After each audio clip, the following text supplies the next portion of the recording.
Hola a todos, buenas tardes, bienvenidos a Mesa Editorial. Les saluda como siempre Ana Virginia Escobar. Podemos estar en contacto a través de las redes sociales por Vivo Playnet, Facebook, Twitter y también por YouTube. La carrera hacia la Casa Blanca, que comenzó el 1 de febrero, continúa depurándose y se han dado más bajas en el camino. Este martes, el candidato republicano Ted Cruz decidió bajarse del tren y anunció su retiro de la contienda. Y el miércoles lo hizo John Kasich, dejando libre la ruta para Donald Trump. Otro camino. Con gran pesar en mi corazón, pero con optimismo por el futuro a largo plazo de nuestro país. Suspendemos nuestra campaña. Cruz tomó la decisión luego de que Trump ganara la elección primaria republicana en Indiana, la cual representó la 7ª victoria consecutiva para el outsider en la carrera hacia noviembre, cuando se celebren las elecciones presidenciales.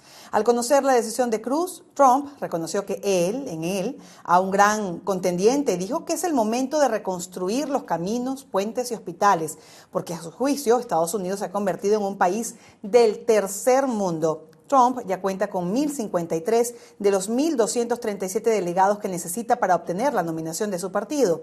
Cruz se retira con 572 delegados. Y mientras todo parecía que Trump y Kasich se disputarían por lo menos por un tiempo la nominación republicana, el gobernador de Ohio decidió abandonar también la contienda tras haber alcanzado solo 156 delegados, menos de los que tenía Marco Rubio al momento de retirarse.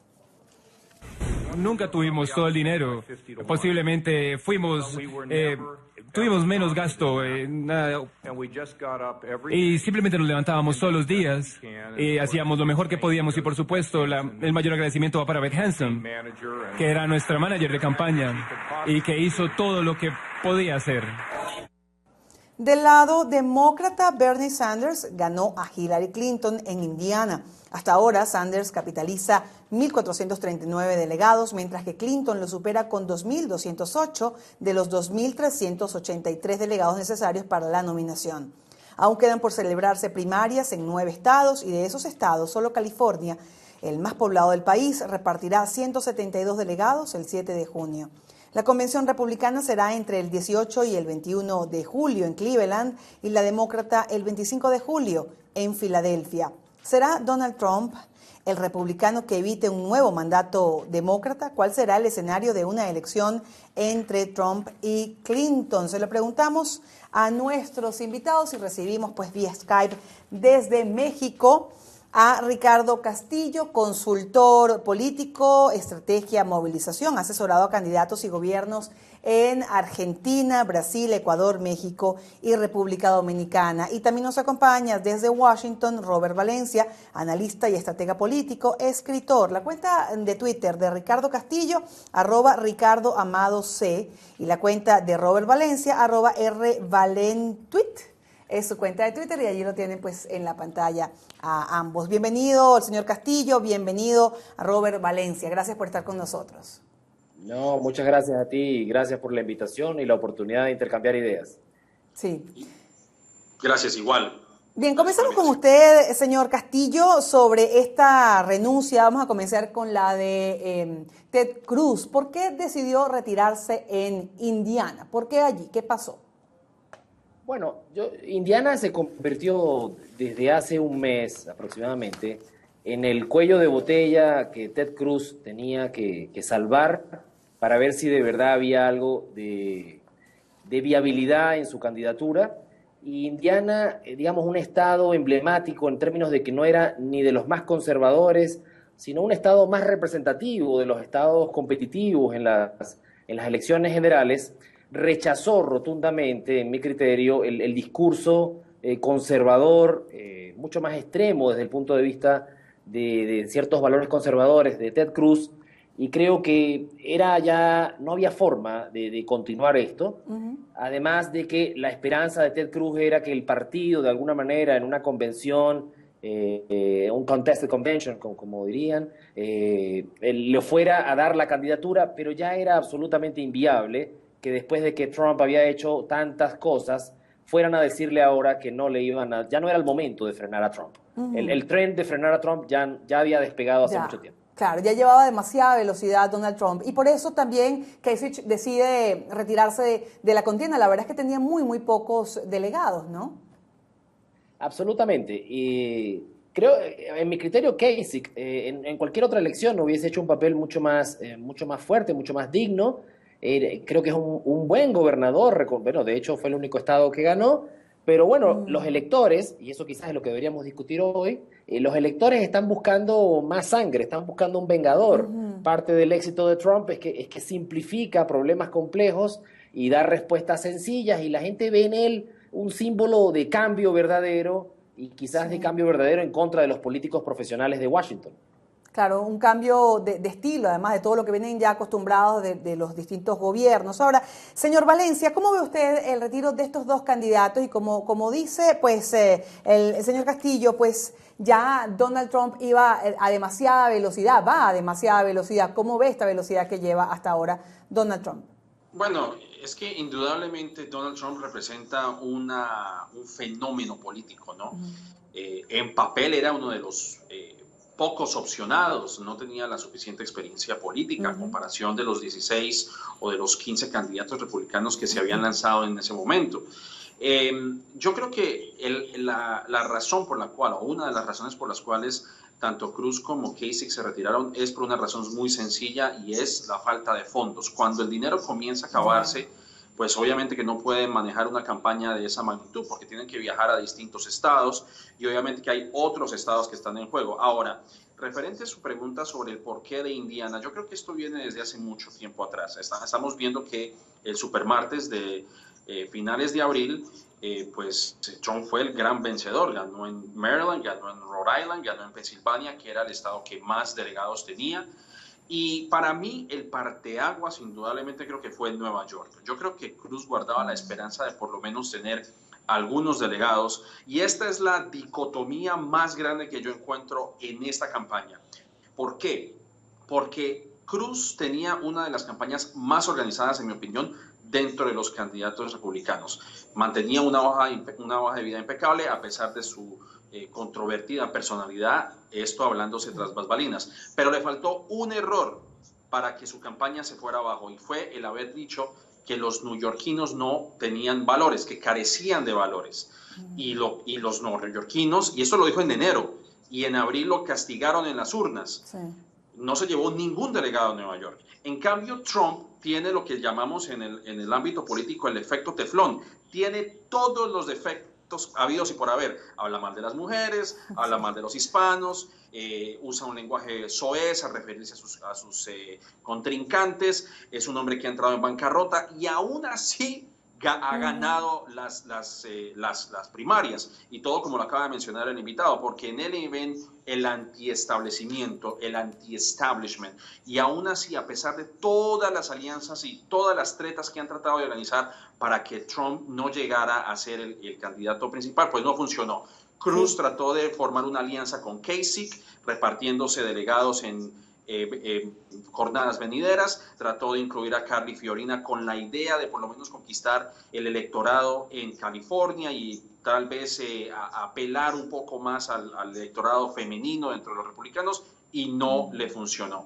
Entonces es un fenómeno muy interesante en mi opinión, y creo que esa es una de las cosas que más me sorprende de esta campaña. Un fenómeno, pero fue de alguna manera subestimado al comienzo Donald Trump, al comienzo de la campaña, señor Castillo, y luego le hago la misma pregunta a usted, señor Valencia.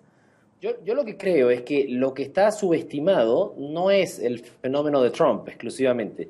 Lo que está subestimado es el deseo de cambio real que hay en Estados Unidos.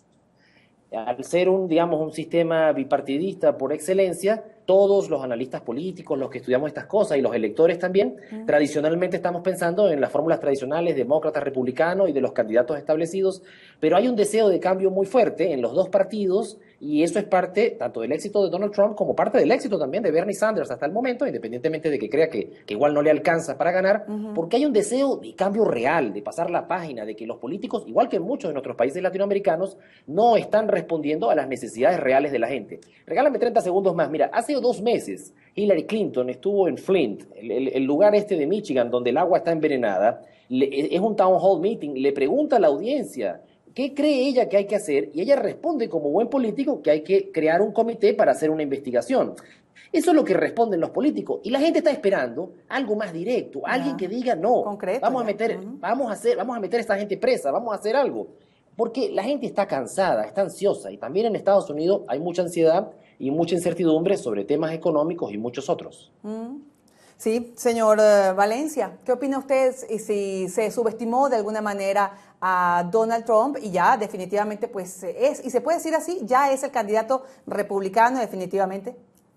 Voy a citar a John Oliver, que es un comediante estadounidense que decía, y esto para agregar un poquito de humor, si se le puede llamar así, él decía que Donald Trump era como la verruga que sale en tu espalda.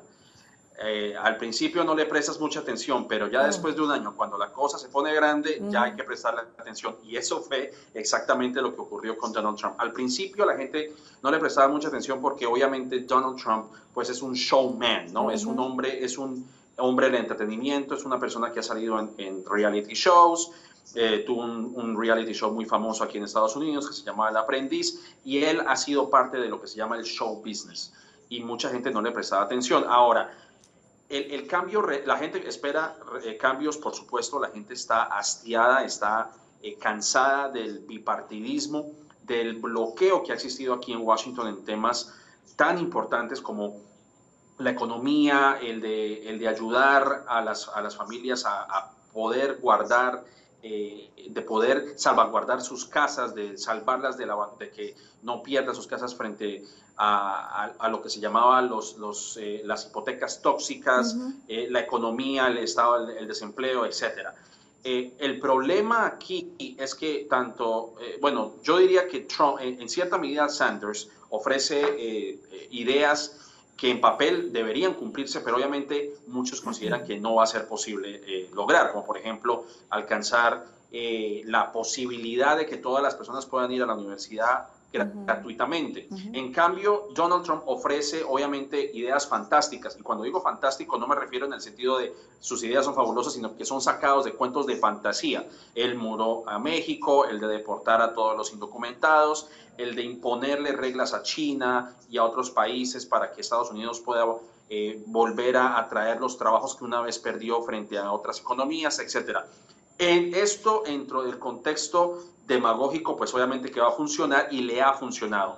Pero, pues, del dicho al hecho, pues hay mucho trecho. Yo creo que ese es el grave problema, que la gente escucha esto y él habla con una suficiente convicción y persuasión. No en vano es un empresario exitoso, pero las políticas que ofrece Trump particularmente, pues obviamente que es algo fuera y traído de los cabellos realmente. Ahora, ¿qué pasa con los delegados que habían obtenido hasta ahora Ted Cruz, Kasich, anteriormente Rubio y Jeb Bush también? O sea, ¿qué pasa con esos delegados que ya se habían alcanzado hasta ahora? ¿Hacia dónde van, señor Castillo? Mira, más allá de que hoy, ayer, quizás en los próximos días todavía, algunos de los grandes varones, por llamarlos, de los grandes líderes del establecimiento del Partido Republicano todavía no digan que van a apoyar a Trump, el partido se metió en una trampa sin salida y no le va a quedar más nada a la grandísima mayoría de los delegados que apoyar a Trump, o peor aún, o no apoyarlo igual no va a tener ningún tipo de importancia. O sea, Trump va a ser coronado, gústele a quien le guste, y si no le gusta a alguno, Trump igual lo va a utilizar en contra de ellos, e inclusive lo va a utilizar como lo ha utilizado hasta ahora, diciendo, bueno, hay gente todavía del poder establecido que no entiende por qué debemos tener una campaña y una candidatura distinta. Así que yo creo que esto se acabó totalmente y es una fantasía, en mi criterio, seguir discutiendo que algunos delegados no vayan a apoyarlo. Puede que suceda, pero no va a tener ninguna relevancia. Y entonces tenemos, señor Valencia, tenemos a Donald Trump como candidato republicano y todavía no se ha definido lo que ocurra en el Partido Demócrata, aunque Bernie Sanders lo tiene bastante difícil para llegarle a Hillary Clinton. ¿Cómo ve usted entonces la situación allí? ¿Qué estrategia deben usar del lado demócrata para contener ese tren a toda velocidad que es Donald Trump? Bueno, según las últimas encuestas, y precisamente el New York Times sacó una encuesta donde hablaba de una posible contienda entre Hillary Clinton y Donald Trump. Y para que los televidentes tengan una idea de lo que ocurre aquí en Estados Unidos y del complejísimo sistema electoral que existe aquí, está el voto popular y el colegio electoral. El colegio electoral es el que determina quién va a ser el presidente. No ocurre como en muchos países donde el voto popular es el que elige al presidente. Y la encuesta del New York Times arrojaba preliminarmente que, permítame, me devuelvo un poquito, para el número mágico del colegio electoral en Estados Unidos son 270. Se necesitan 270 colegios electorales para que el presidente sea elegido presidente de Estados Unidos. Y la encuesta del New York Times señalaba de que Hillary Clinton, llegado el caso que se dieran las elecciones ahora mismo, Hillary alcanzaría a un aproximado de 300 delegados, 300 votos del colegio electoral frente a un 170 de Donald Trump. Eso quiere decir que la gente todavía tiene preferencias por Hillary Clinton. ¿Por qué? Porque tiene más experiencia y obviamente tiene lo que se llama en inglés más gravitas, más manejo de la política y tiene mucha más experiencia. Y otra encuesta de CNN señalaba que Hillary Clinton ganaría las elecciones presidenciales en caso de que se enfrentara con Trump. Ahora, en cuanto a la convención republicana, a mí me parece que los republicanos no van a tener otra opción que respaldar a Trump. Primero, ¿por qué? Porque es lo que ha decidido el pueblo. Y Trump sabe muy bien cómo manejar la ira del pueblo. Y mire, por ejemplo, lo que vimos en Colorado, donde el estado de Colorado no llevó elecciones convencionales, sino simplemente dijo, vamos a darle todos los delegados a Ted Cruz. Y obviamente esto generó el enojo de Donald Trump, que se vio reflejado en su contingente de simpatizantes. Entonces, y lo que hemos visto, obviamente, como lo acaba de mencionar el candidato, estamos viendo, el invitado, estamos viendo un resquebrajamiento del Partido Republicano. Y esto ha comenzado incluso desde hace 4 años con la creación del Tea Party, que es la facción más radical del Partido Republicano. Sí. Y aún así, el Tea Party no tuvo la suficiente influencia porque los candidatos preferidos del Tea Party eran Ted Cruz y Marco Rubio, y ambos no están en la contienda. Entonces, lo que se ha hablado, incluso en la revista Política había mencionado de que algunos conservadores de la vieja guardia están tratando incluso de crear un tercer partido político en Estados Unidos. Y creo que vamos a ver esta división dentro del Partido Republicano en los próximos días. Paul Ryan, que es el presidente de la Cámara Baja en Estados Unidos, dijo que él en el momento no podría apoyar a Donald Trump. George W. Bush y George Bush papá no van a asistir a la convención. John Boehner, quien habló muy mal de Ted Cruz, dijo que iba a asistir. Así que vamos a ver algunas divisiones dentro de ese partido, en mi opinión.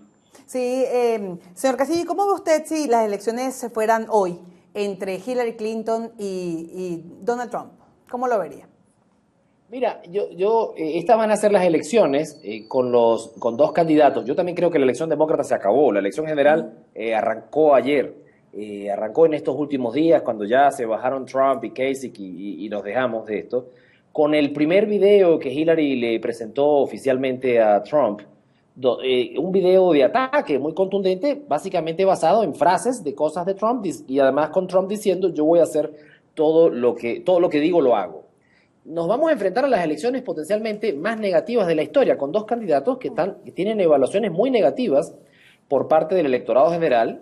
No hay que repetir los adjetivos que muchos pensamos de Trump, y muchos también piensan cosas frías, falta de autenticidad. Hillary también tiene muchos problemas en términos de imagen, y está muy claro que Trump va a intentar derribarla, intentando posicionarla como una mujer de la política tradicional, una vez más, como una mujer mentirosa, que mintió en temas de Benghazi y en muchos otros. Y creo que vamos a tener unas elecciones muy, muy fuertes, muy complejas, muy de ataque, y bueno, y pareciera que es a eso a lo que nos vamos a enfrentar. Creo que igual Hillary parte en ventaja, pero yo, bueno, después de tantas veces también estar en el grupo de los que subestimábamos a Trump, no tengo tan claro que los números de hoy, no tengo claro que Trump tenga facilidad para irse al centro, que es su intención, pero tampoco tengo claro que le sea imposible. Trump, digamos, es un buen vendedor, es un buen tipo, capaz de pedir disculpas, capaz de decir con su cara muy lavada que él no quiso decir esto, y es un tipo magnético. No digo que sea nada fácil para él, pero que la gente le seduce su poder de éxito y su imagen de hombre que es capaz de traer, no sé, grandes cosas a América. A mí no me gusta para nada, pero es lo que pienso. Claro, y fíjense que eso que dice que pues con su cara muy lavada pide disculpas, ayer o el día que renunció Ted Cruz, dijo que había sido un gran contendiente cuando durante toda la campaña lo había atacado duramente, incluso atacó hasta a su papá diciendo que había estado vinculado con el asesinato de Kennedy, y pues con la misma le dijo que era un gran contendiente y lo alabó muchísimo, y también dijo que él iba a tener relaciones increíblemente buenas con los hispanos, que el país estaba dividido en una sola nación llena de amor. ¿Cuál será el discurso ahora de Donald Trump quedando él solo como candidato? No quiero robarle tiempo al otro colega, pero yo creo que esto es una elección que Hillary no debería perder. Y esto es importante porque las elecciones no es nada más que se ganan o se pierden, sino que hay candidatos que parten bien, Hillary debería ganar, veamos, y las elecciones las ganan los que cometen menos errores. Hillary debería tener muy claro qué es lo que tiene que hacer, debe tener claro las lecciones de las primarias, donde el electorado demócrata le está pidiendo a gritos que tenga posiciones más auténticas, más claras sobre un conjunto de temas, y bueno, y tener mucho cuidado, porque en una guerra de fuego cerrado con Trump, no sé muy bien quién queda mejor parado. Sí, señor Valencia, ¿su opinión? Bueno, yo quiero hacer una reseña muy importante frente a lo que estamos discutiendo, y es aquí donde los medios de comunicación en Estados Unidos deben de cumplir una función muy importante. ¿Por qué? Porque aunque Trump se ha mostrado conciliador y ha bajado su tono incendiario, creo que eso es una señal de que los estadounidenses deben ser más inteligentes a la hora de votar y de no tener memoria corta. Porque aunque vimos hoy, por ejemplo, aquí en Estados Unidos se celebra el llamado 5 de mayo, que es una celebración que va más o menos dirigida a los hispanos, y Donald Trump en su cuenta de Twitter puso una foto donde él está comiéndose una comida supuestamente auténticamente mexicana y dice, amo a los hispanos. Claro, esto obviamente pues los hispanos, como se dice coloquialmente, no comen cuento, ¿no? Es decir, creo que los hispanos tienen muy buena memoria y lo van a castigar, en mi opinión, en las urnas. Y así debe de acontecer, porque aunque él baje su tono irascible, hay que mantener a Donald en la silla caliente y decirle, esto lo ha dicho usted cambia de posiciones cuando le conviene, y esto lo hemos visto a lo largo de la campaña. Él cambia de opinión en cuanto al aborto, en cuanto a su apertura con las relaciones de Estados Unidos y Cuba, etcétera. Pero, señor Valencia, tengo entendido que muchos hispanos apoyan a Donald Trump, y eso es algo realmente incomprensible para quienes estamos de este lado, ¿no? Bueno, geográficamente incluso. Bueno, eso es, frente a ese comentario me parece que hay que tomarlo con un poquito más de cuidado, porque no estamos hablando del universo del voto hispano nacionalmente hablando. Puede que Trump sí tenga algún tipo de adeptos hispanos dentro del Partido Republicano, pues bueno, porque simplemente le guardan lealtad al partido. Pero si uno ve los números a nivel nacional, los hispanos no apoyan a Trump. Y yo me atrevería a decir que en un 70%, casi un 80% del electorado hispano no apoya a Trump por sus comentarios